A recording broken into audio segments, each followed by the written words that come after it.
கண்ணா good morning. நான் உங்கள் maths teacher பேசுகிறேன். All of you welcome to our maths ma'am TNPSC class. இன்றைக்கி ஆவரேஜில் ஒரு சின்ன கணக்கு பாருங்கள். The average age of A, B and C is 26 years. அதாவது 3 பேர்த்துடைய ஆவரேஜ் ஏஜ் வந்து 26ன்னு சொல்லிட்டாங்க. The average age of A and C, A and சியோடைய ஆவரேஜ் ஏஜ் வந்து 29 சொல்லிட்டாங்க. What is the age of B? Average அப்படின்னா என்ன பண்ணுவோம்? 3ஐயும் கூட்டி 3 பேர் அப்படிங்கிறது கொடுத்துருக்காங்களா, அப்போ 3ஐயும் கூட்டி 3ஆல் டிவைட் பண்ணுவோம்.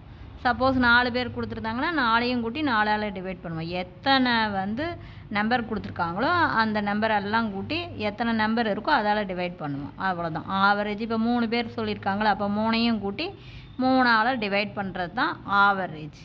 அப்போ தேர்ஃபோர் இவங்களுடைய கூட்டுத்தொகை ஏ ப்ளஸ் பி ப்ளஸ் சி வேணும் அப்படின்னா என்ன பண்ணணும்?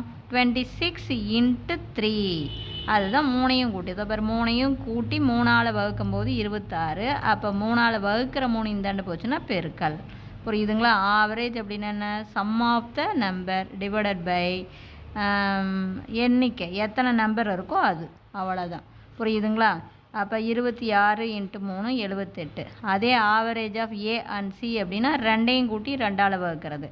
அப்போ ஏ ப்ளஸ் சி வந்து 29 × 2. அப்போ அது பெருக்கி போட்டிங்கன்னா 58. இதிலிருந்து பியை கழிச்சிடலாம். அப்போ அப்படியே கழிங்க பாருங்கள். ஏவும் சியும் அடிபட்டு போயிடும். ஏ அடிபடும். அப்போ 78ல் 58 கழிச்சோம்னா நமக்கு 20. அப்போ பியோடைய ஏஜ் வந்து நமக்கு 20. புரியுதுங்களா? ஆவரேஜ் அப்படிங்கும்போது நமக்கு நல்லா ஞாபகம் வச்சுங்க.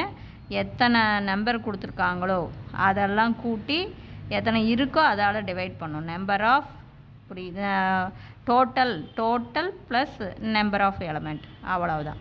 இப்போ 3 ஆவரேஜ் அப்படிங்கும்போது 3உடைய கூட்டுத்தொகை வேணுமுன்னா என்ன பண்ணணும்? அது 3ஆல் பெருக்கிக்கணும். அதாவது ஏபிசி அப்படிங்கும்போது நமக்கு இப்படி கொடுத்துருக்காங்கன்னு அர்த்தம். A plus B plus C divided by 3 = 26 அப்படின்னு அர்த்தம். Average of A and B, A B and சினா A plus B plus C divided by 3 தான் நமக்கு 26. அப்போ இந்த 3 இந்தாண்டு போச்சுன்னா பெருக்கல் ஆயிரும். அதே தான் ஏ ப்ளஸ் பி. அப்போ ஏ ப்ளஸ் சி வந்து டிவைடட் பை 2 2 தானே = 29. டிவைடாக இருக்கிற 2 இந்தாண்டு போச்சுன்னா மல்டிபிள். அதுதான் இது. புரிஞ்சுதுங்களா? Wish you all the best. Thank you.